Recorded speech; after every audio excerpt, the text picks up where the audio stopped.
자, 그 다음에 또 권리분석에서 하나 또 봐야 될 게 연체 관리비예요. 이 연체 관리비, 우리 뭐 주택에서도 아파트나 빌라에서도 연체 관리비가 낙찰자한테 공용 부분에 대한 건 그 부담 의무가 승계되는 거는 뭐 주택이나 다를 바가 없습니다. 근데 상가에서는 좀 더 특히 조심을 해야 되는 게, 상가 같은 경우에는 주택보다 관리비가 지나치게 높은 경우가 많아요. 그리고 또 공실이 2년, 3년 가 있는 것도 많아요. 그래서 실무적으로 연체 관리비, 상가를 낙찰받으면서 연체 관리비가 얼마나 될까요? 라고 관리단한테 물어봤을 때 뭐 몇천만 원이요, 뭐 3천만 원이요, 5천만 원이요, 이러는 경우가 드물지 않게 있습니다. 그래서 계산을 해보면 월 50만 원씩 그러면 1년에 600만 원인데 뭐 5년 공실이었다? 이러면 3천만 원 나오는 거거든요. 근데 또 그분들이 이 처음에 불러줄 때 낙찰자가 인수하는 대상은 공용 부분에 대한 관리비만 인수하면 되는데, 처음에 관리들한테 물어볼 때는 다 불러줘요. 이거를 그냥 다 내놓으라는 식이에요. 나중에 싸워야지만, 법이 그러니까 공용 부분에 대한 관리비만 물어주고 끝나더라도 처음에는 다 불러줍니다.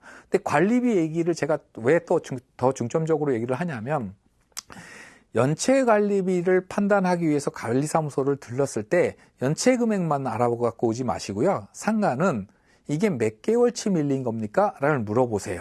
몇 개월치 밀린 겁니까? 그래서 뭐 계산하기 쉽게, 우리 계산하기 쉽게 1,000만 원 밀렸다?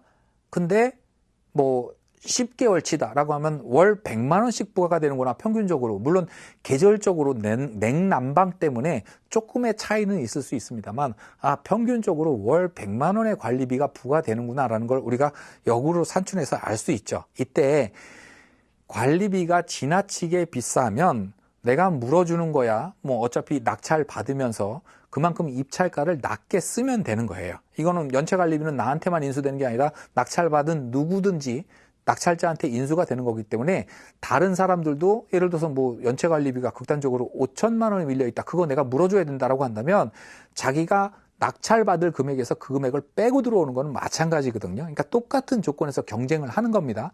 근데 그걸 물어주는 데서 끝나는 게 아니라, 연체 관리비가 지나치게 많다라고 한다면 임대가 안 나갑니다. 임대가. 왜냐하면 세입자 입장에서는 어차피 장사해서 들어와서 그 장사하면서 일으킬 수 있는 매출은 정해진 거고요. 그건 인위적으로 올릴 수 있는 건 아니고요. 거기서 이런저런 비용을 공제를 해야 되는데, 월세도 부담스러운데 관리비도 부담스럽다? 그럼 이거 고정비용이 너무 크다. 그러면 수익이 얼마 남지 않겠다, 오히려 적자 보겠다, 이런 판단이 있으면 세가 잘 안 나가요. 그러면 결국엔 그런 데를 세를 내는 거는 방법은 하나밖에 없습니다. 결국에는 다른 상가에 비해서 관리비가 더 나오는 만큼 내가 월세를 깎아주는 방법밖에 없어요. 그건 내 수익률하고 직결되는 문제이기 때문에, 그 집합건물, 이게 상가를 통건물로 받을 때는 상관이 없습니다.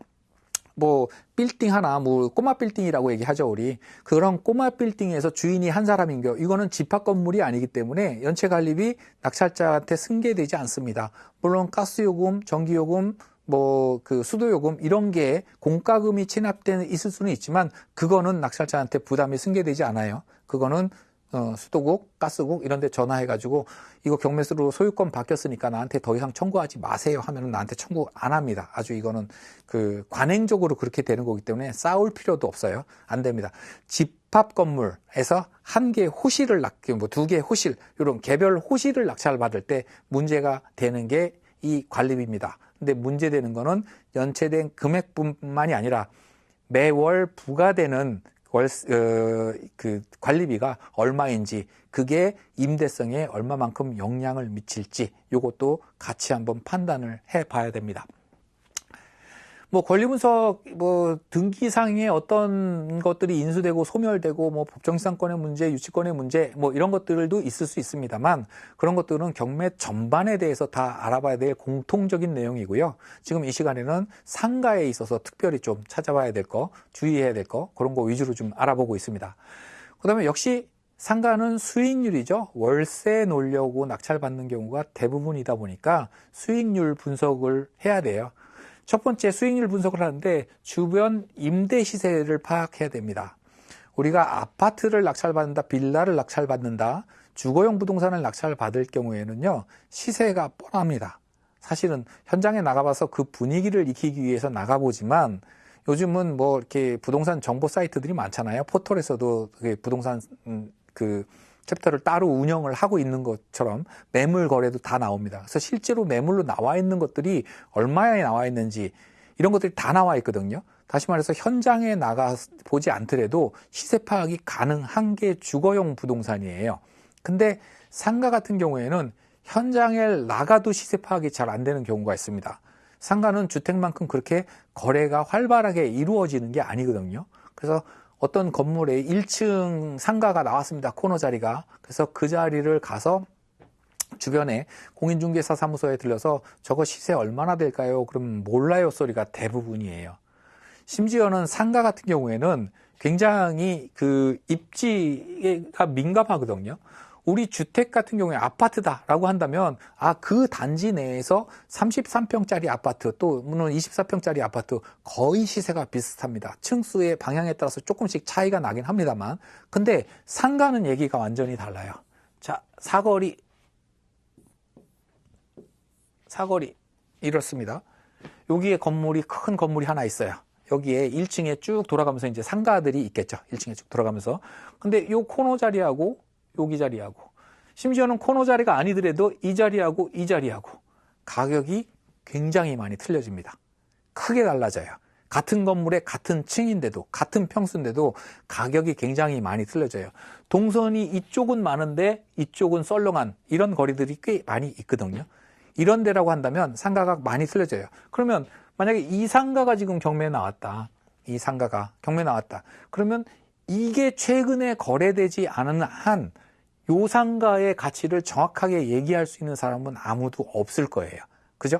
그러다 보니까 부동산 중개사무소 가서 시세를 물어봐도 굉장히 부담스러워 하셔요. 그분들이 저거 얼마라고 얘기를 해야 될까요? 그래서 시세 파악이 어렵다. 이게 또 상가 경매의 하나의 또 문제점입니다. 어려운 점이에요. 자, 그러면 결국에 상가는 현재의 가치를 어떻게 판단하느냐? 결국에는 임대료로 역산하는 방법밖에는 없습니다. 임대료는 다 나가 있는 현황이 있으니까요. 지금 현재 매월 내고 있는 임대료들이 다 있잖아요. 그래서 그 상가에 지금 들어있는 월세가 어느 정도에 들어있는지, 그 월세가 따박따박 올라오고 있는지 이걸 판단을 해서 역산을 합니다. 역산을 하는 거는 제가 따로 방법을 알려드리지는 않을 거예요. 산수입니다, 산수. 역으로 산출을 해서 자기가 생각하는 기대 수익률이 있겠죠. 난 상가 투자를 하려면 내가 적어도 이 정도 금액이 투자된다고 하면 월 얼마는 올라와야 돼 라는 그 수익률 있죠. 그 수익률을 역산을 해서 가치를 잡아내는 방법이 밖에는 없습니다. 결국에는. 근데 여기서 주의해야 될 점이 뭐냐 하면은요. 대출을 껴서 실제 투자 금액, 예를 들어서 10억짜리 상가인데 내 돈이 4억 들어가고 6억을 대출 받아서 한다.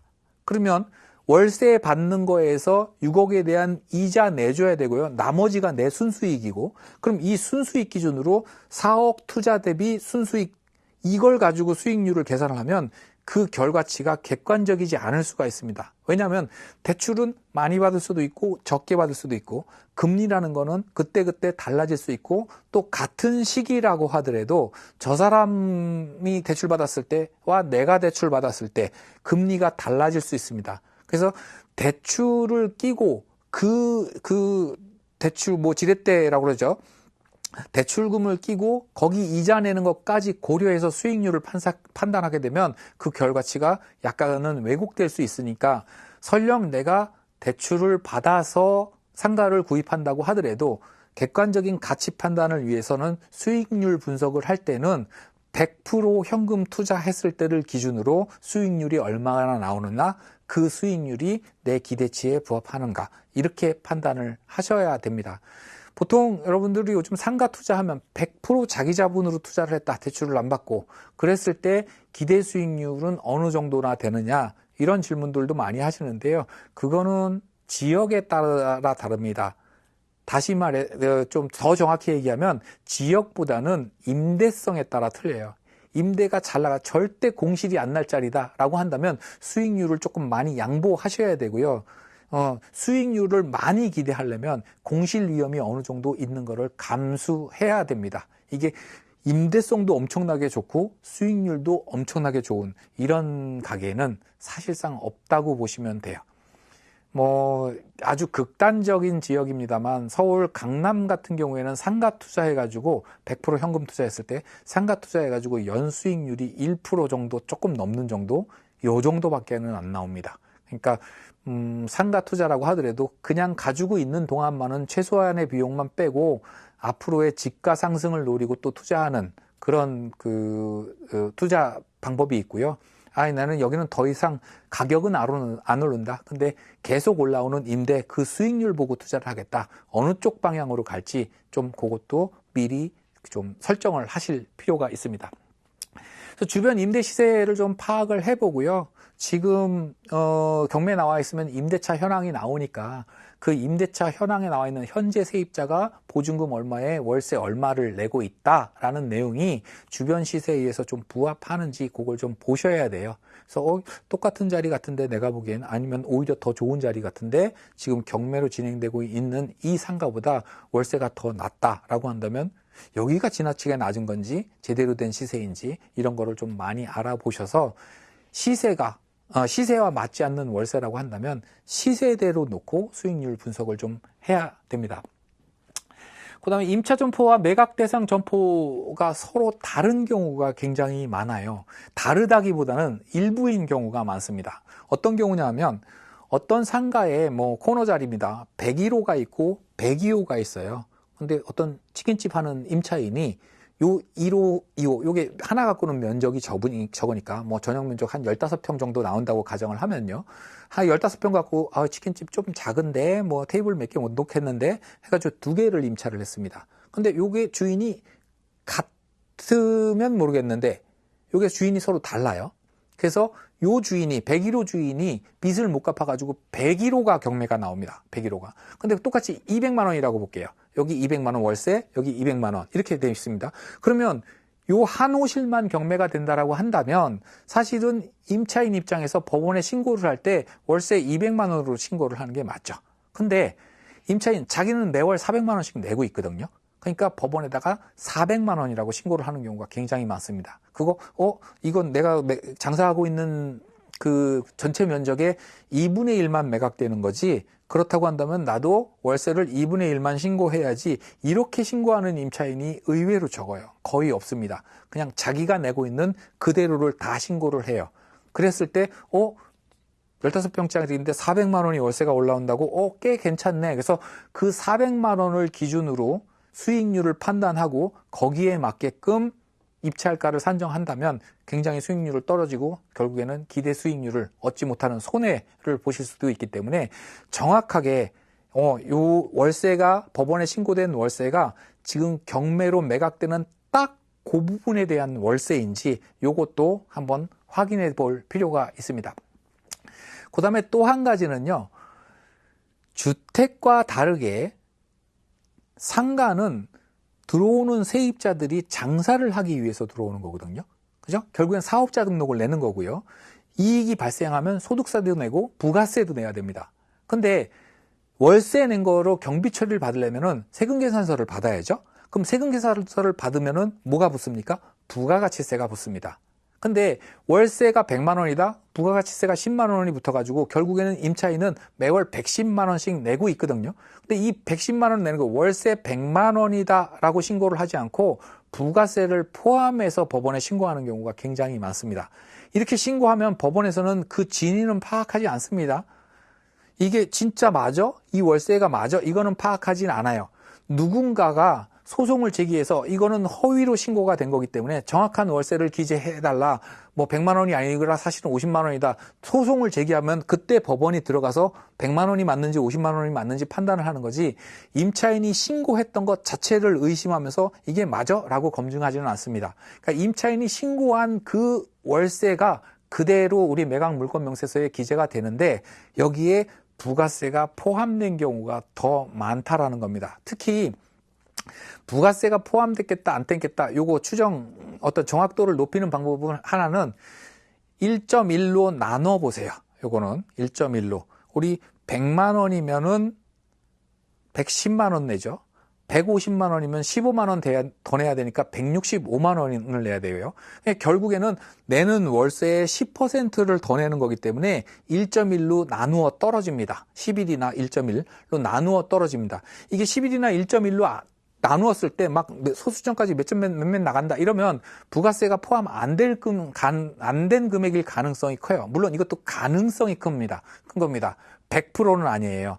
실제로 임대차 계약을 할 때 그냥 부가세 포함 300으로 하시죠. 이렇게 계약이 되는 경우도 있기 때문에 그 300만 원 1.1로 안 나누어 떨어지죠. 그죠? 그러니까 그런 경우도 있기 때문에 100%는 아닙니다만 어쨌든 정확히 몇백만 원 단위 또는 몇십만 원 단위가 아니라 몇천 원 단위로 끊어지는데 이게 1.1로 나눠 떨어진다라고 한다면 이게 부가세가 포함이 된 월세구나. 그렇다고 한다면 10%는 내가 떼서 이건 어차피 세금으로 나갈 거니까 수익률을 계산하는 데 있어서 어떤 그 미천으로 이익으로 잡으면 안 되겠구나라고 좀 미리 예측을 할 수 있어야 됩니다. 또 한 가지는 현재 점포의 운영 상태 대비 차임이 지나치게 비싸거나 지나치게 싼 거는 아닌가 요거를 좀 판단을 해볼 필요가 있습니다. 사실 근데 지나치게 싸다, 지나치게 비싸다 요거는 그 사실일 수도 있기 때문에 판단을 한다고 하더라도 100% 어떻게 할 수 있는 조치는 없습니다. 지나치게 비싸다, 그걸 낙찰 내가 받았다, 승계가 됐다. 그러면 비싼 월세 받고 좋지 않느냐라고 하는데 임차인이 결국에는 그 월세를 부담하기가 버거워서 결국에는 저는 못합니다. 그래서 계약 갱신 안 하고 만기까지만 하고 보증금 다 까먹고 저는 나갈랍니다. 그러고 나가는 경우가 나요. 그러니까 이제 그때부터 공실이 나기 시작을 하는 거죠. 공실이 나면 수익률은 확확 떨어질 수밖에 없고요. 그 공실 기간이 길어지게 되면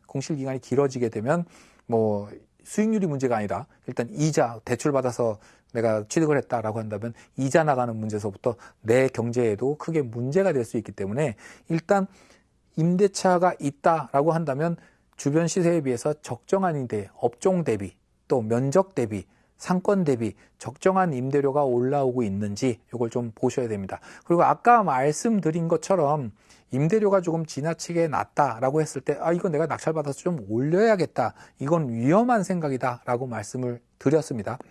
그리고 또 좀 현재 영업 상태와 장사되는 거 봐서 지금 며칠 가서 봤더니 매상이 하루에 한 200만 원은 올라올 것 같은데 300만 원은 올라올 것 같은데 장사가 되게 잘 돼요.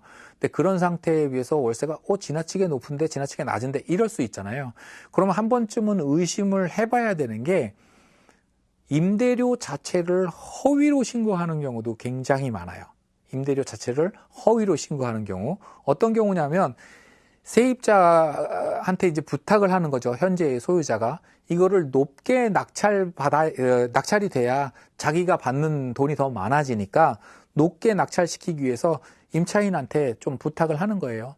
신고할 때 어차피 월세라는 건 소멸성이기 때문에 그냥 누가 물어줘야 되는 게 아니라 오로지 보증금만이니까 보증금은 제대로 신고를 하되 월세는 좀 필요에 의해서 높게 신고를 해달라 또는 낮게 신고를 해달라 이런 경우 많기 때문에 물론 우리가 검증을 할 수는 없습니다만 주변을 100% 검증은 못하지만 주변의 공인중개사 사무소를 돌아다니면서 탐문을 하다 보면 그 상가를 얼마 전에 중개한 중개사가 있을 수 있고요. 거기서 정보가 거기 월세 150 아닌데 150으로 법원에 신고됐는데 월세 150인데 저게 맞아요? 그럼 150 아닌데 200인데 250인데 이런 또 정보를 얻을 수도 있습니다. 그러니까 결국에는 부동산 경매하면서 특히 상가 같은 경우에는 중개사무소 많이 들리고요. 현장 많이 가봐야 됩니다.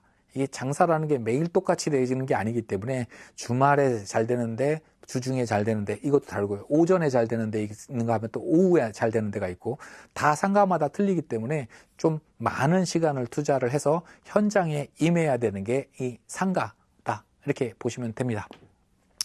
자, 수익률 분석을 해가지고 월 임대 수익률이죠. 수익률 분석을 해서 그 물건의 객관적인 가치를 역산을 해서 결국에는 입찰가를 산정해야 된다. 상가는 그 방법밖에는 없다라고 보시는 게 좋습니다.